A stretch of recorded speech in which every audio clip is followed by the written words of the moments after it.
여러분 혹시 막 그런 생각해 보신 적 있나요? 도대체 내 인생은 왜 이렇게 힘들게 꼬여 있는 걸까? 네, 살면서 진짜 한 번쯤은 밤하늘 보면서 다들 던져보는 질문이죠. 맞아요. 왜 세상은 우리한테 처음부터 정답을 딱 깔끔하게 안 알려주고 꼭 엄청난 실수를 하고 바닥을 치고 아파봐야만 그제야 깨닫게 만드는 걸까요? 솔직히 진짜 비효율적이라고 느낄 때가 많거든요. 그렇죠. 그러니까 약간 조립 설명서도 없이 그 수백 개 부품이 널브러진 이케아 가구를 막 던져주고는 끙끙대면서 조립하다가 무거운 판자에 발등을 쾅 찍고 나서야 저 구석에 숨겨진 설명서를 발견하는 기분이랄까요? 아, 그거 완전 뼈 때리는 비유네요. 발등 찌우면 진짜 아프잖아요. 엄청 아프죠. 그래서 오늘 저희의 심층 탐구는 바로 이 거대한 불만. 그러니까 왜 세상은 우리를 아프게 하는가? 이 부분에 대한 아주 파격적인 해답을 좀 파헤쳐 보려고 합니다. 네, 오늘 다룰 자료가 꽤나 도발적이죠. 네, 오늘 우리가 샅샅이 해부해볼 출처는 2026 5월에 천안에서 진행된 한 강연, 정확히는 14,035강의 발췌본입니다. 주제 자체가 우리랑 완전 똑같아요. 자연은 왜 어렵게 만든 후 배우게 하나요? 이겁니다. 주제부터 벌써 흥미진진하네요. 네, 근데 시작하기 전에 청취자 여러분께 미리 말씀드릴 게 하나 있어요. 오늘 다룰 이 텍스트가 기존의 종교적인 상식이나 우주관을 완전히 뒤집어 버리거든요. 아, 그렇죠. 약간 불쾌해하실 분들도 있을 수 있어요. 맞아요. 기독교나 불교 믿으시는 분들은 아니 이게 무슨 소리야? 하고 놀라실 수도 있는 내용이 포함되어 있습니다. 네, 그래서 여기서 저희의 미션을 분명히 해야 할 것 같은데요. 저희가 이 강연 내용이 절대적인 진리라고 옹호하려는 게 절대 아니잖아요. 당연하죠. 종교적 진위를 따지려는 게 아닙니다. 네, 이 텍스트가 고통이나 구원 같은 걸 해석하는 그 독창적인 프레임 자체를 객관적으로 한번 해부해 보는 거예요. 기존 상식을 부수고 굉장히 체계적인 세계관을 제시하고 있거든요. 맞아요. 그 논리가 어떻게 굴러가는지 들여다보는 것만으로도 우리가 일상에서 겪는 스트레스를 바라보는 시각이 꽤 달라질 수 있으니까요. 자, 그럼 이 파격적인 세계관 속으로 본격적으로 들어가 보겠습니다. 네, 어디서부터 시작해 볼까요? 일단 세상이 왜 이렇게 고통스러운지 알려면 애초에 누가 이 세상을 이렇게 거지같이 설계했는지부터 따져봐야 하잖아요.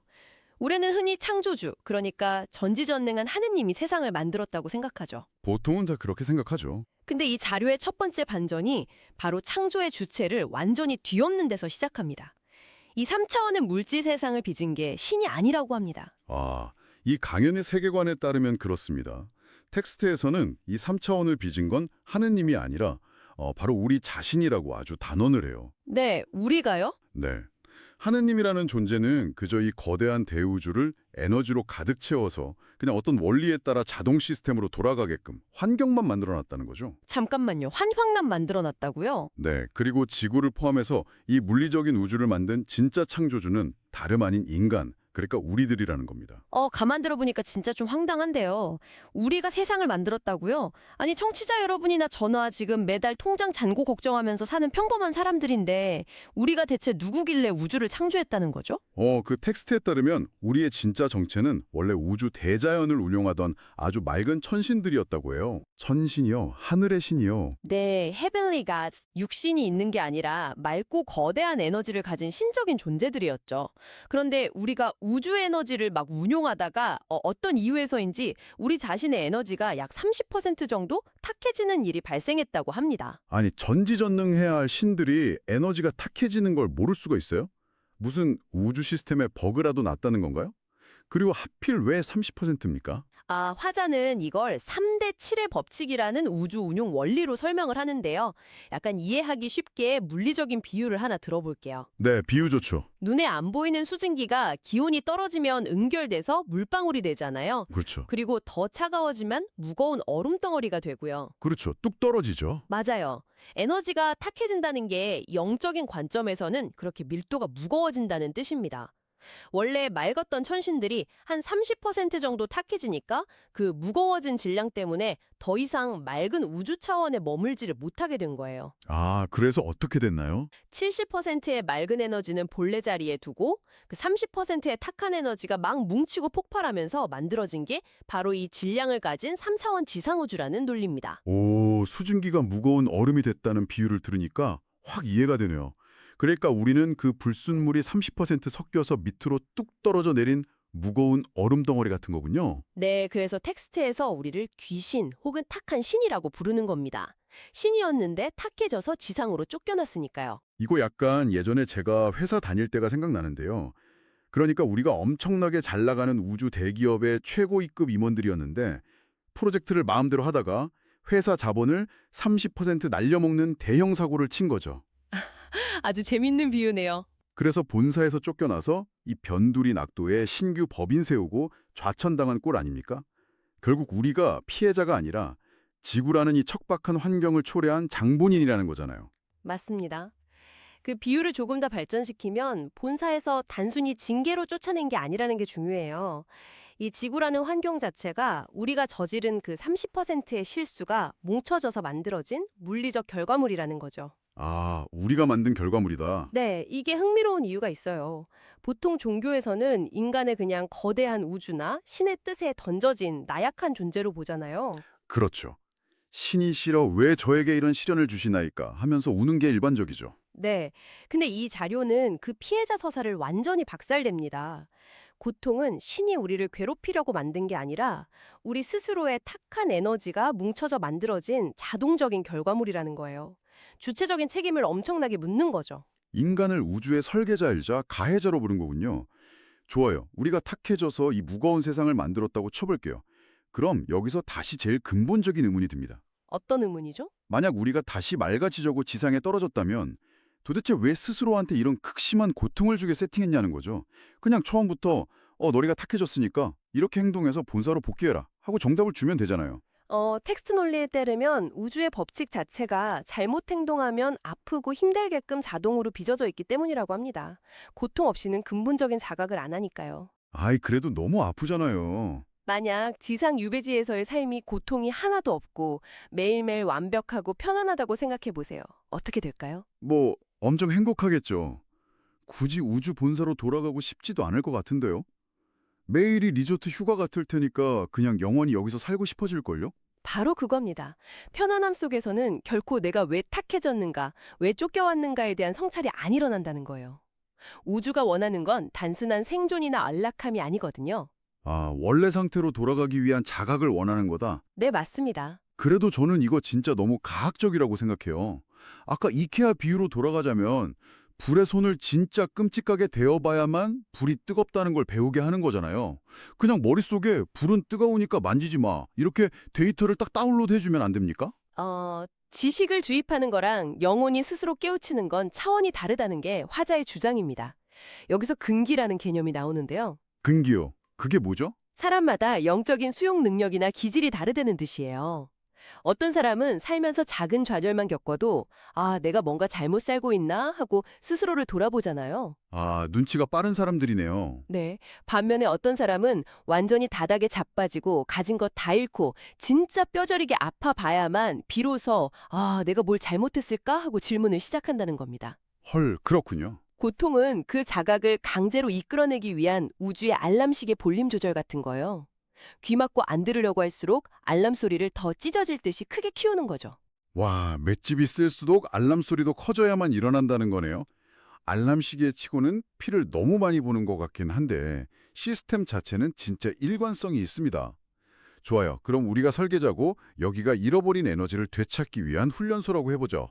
네. 대체 이 훈련은 어디서 어떻게 진행되는 건가요? 뭐 다 같이 짐 싸서 깊은 산속에 들어가 돌아도 닦아야 됩니까? 여기서 이 자료의 가장 파격적인 주장이 나옵니다. 영적 훈련을 받는 장소가 저 멀리 있는 게 아니라 우리 사회의 곳곳에 이미 촘촘하게 설계되어 있다는 거예요. 우리 일상에요? 네, 화자는 우리 일상의 여러 공간들을 사실서 영혼의 교도소 혹은 교화소로 재정의합니다. 잠깐만요. 교도소요? 그 범죄자들 가는 물리적인 감옥 말하는 건가요? 그것도 포함됩니다. 일반 교도소는 사회의 룰을 어긴 사람들이 가는 곳이잖아요. 화자는 자연히 그들을 거기 보낸 이유가 왜 자신이 사회에서 밀려나서 갇혀 살아야 하는지 그 원인을 깨우치라고 보낸 거라고 해석해요. 아, 거기까지는 뭐 죄값 치르고 반성한다는 측면에서 상식적으로 납득이 가요. 근데 다음 내용이 진짜 매운맛이더라고요. 청취자 여러분 놀라지 마십시오. 이 강연자는 우리가 아파서 눕게 되는 병원 있죠. 병원을 가리켜 중교도소라고 부릅니다. 네, 텍스트에 등장하는 제일 도발적인 비율 중 하나죠. 병원에 누워있는 환자들이 운이 나빠서 바이러스에 걸린 피해자가 아니라 중교도소에 강제 수감된 상태라는 겁니다. 아니 솔직히 안병동에 누워있는 분한테 가서 당신 지금 중교도소에 갇혀서 공부할 시간입니다. 이러는 건 진짜 너무 가혹하고 폭력적인 거 아닙니까? 이거 너무 공감 능력이 없는 거 아니에요? 당연히 그렇게 느끼실 수 있죠. 굉장히 불편한 반응이 정상입니다. 하지만 이 세계관의 거시적인 프레임을 좀 이해할 필요가 있어요. 화자가 환자를 비난하는 게 아니거든요. 그럼 무슨 의미인가요? 육체가 아파서 눕게 됐다는 건 그 사람의 삶의 방식이나 마음가짐, 관계 속에서 오랫동안 쌓인 탁함의 에너지가 임계점을 넘었다는 증거라는 겁니다. 그러니까 자연이 야, 너 지금 그 방향으로 계속 살면 진짜 큰일 나니까 일단 강제로 올 스톱해 하고 침대에 묶어버렸다는 뜻이군요. 정확합니다. 일상이 바쁘게 돌아가면 절대 멈춰 서서 자기를 안 돌아보잖아요. 그러니까 병원이라는 공간에서 외부 활동을 차단하고 천장만 보면서 왜 내 삶이 망가졌나 철저하게 성찰하라는 거죠. 아, 육체의 질병을 대자연의 브레이크 장치로 보는 거네요. 관점이 진짜 우주적 스케일입니다. 근데 더 충격적인 공간이 아직 남아있죠? 병원이 신체적 치유를 위한 곳이라면 정신적 위안을 얻기 위해 가는 곳. 네, 종교시설이죠. 청취자 여러분, 이번 주말에 교화소 다녀오셨나요? 이 텍스트에서는 절이랑 교회를 일반 교화소라고 부릅니다. 기성 종교인들 입장에서는 반발이 클 수밖에 없는 대목이죠. 화자는 사람들이 절에 가서 불상이나 스님한테 맹목적으로 절하고 또 교회 가서 주여 이번 사업 대박나게 해주소서 하면서 비는 행위 자체를 엄청 날카롭게 비판해요. 네, 텍스트 보면 진짜 직설적이죠. 네가 왜 삶에서 필요한 걸 스스로 못 얻고 남의 힘을 빌려서 비굴하게 매달리고 있는지 그 이유를 깨우치라고 거기 보낸 거다 이렇게 일갈하더라고요. 이게 단순히 종교를 폄하하는 게 아니고요. 외부의 구원자한테 내 삶을 통째로 의탁해버리는 수동적인 태도를 철학적으로 비판하는 겁니다. 아, 기복신앙을 때리는 거군요. 맞아요. 내가 왜 경제적으로 힘든지의 원인은 내 삶의 방식 안에 있는데 전능한 신이 마법처럼 해결해 주길 바라는 태도 말이죠. 진짜 뼈 때리네요. 네, 그렇게 남한테 의존하는 상태에 머물러 있는 한 아무리 화려한 성당이나 절이라도 결국 자신의 무지를 일깨우기 위한 감옥일 뿐이라는 겁니다. 진정한 구원은 스스로 모순을 깨칠 때 완성된다는 철저한 주체성이죠. 결국 병원이든 교회든 살려주세요 하고 매달리는 곳이 아니라 내가 도대체 무슨 짓을 했길래 에너지가 이 모양이 됐나 치열하게 자기 객관화를 해야 한다는 거군요. 네, 그렇습니다. 근데 듣다 보니까 이 우주의 훈련 방식이 자비가 하나도 없는 스파르타식이에요. 여기서 좀 궁금해지는데 세상을 이렇게 피도 눈물도 없는 교도소로 묘사하는 이 강연자, 대체 어떤 극한의 삶을 살았길래 이런 극단적인 깨달음을 얻은 겁니까? 후반부에 화자가 개인적인 경험을 털어놓는 대목을 보면 좀 이해가 됩니다. 본인을 하느님의 특수제자라고 부르거든요. 특수제자요? 네. 근데 우리가 흔히 아는 맨날 기도하고 순종하는 착한 제자가 절대 아니에요. 과거에는 세상의 불공평함에 극도로 분노했던 사람이었습니다. 텍스트 보니까 수위가 상상을 초월하던데요. 막 세상을 피해서 자연 깊은 곳으로 죽으러 들어가서 신한테 제일 거칠고 쌍스러운 분노를 쏟아냈다고 하잖아요. 막 하느님 개새끼, 당장 내려와라 이러면서요. 네, 세상을 이따구로 잔인하게 만들어 놓고 당신들이 존재하는 게 말이 되냐. 신이 있다면 비겁하게 숨지 말고 벼락을 쳐서 나한테 벌을 줘라 하고 외친 거죠. 와, 이건 뭐 목숨 내놓고 우주 창조주랑 영적으로 맞짱을 뜬 거 아닙니까? 아주 흥미로운 포인트예요.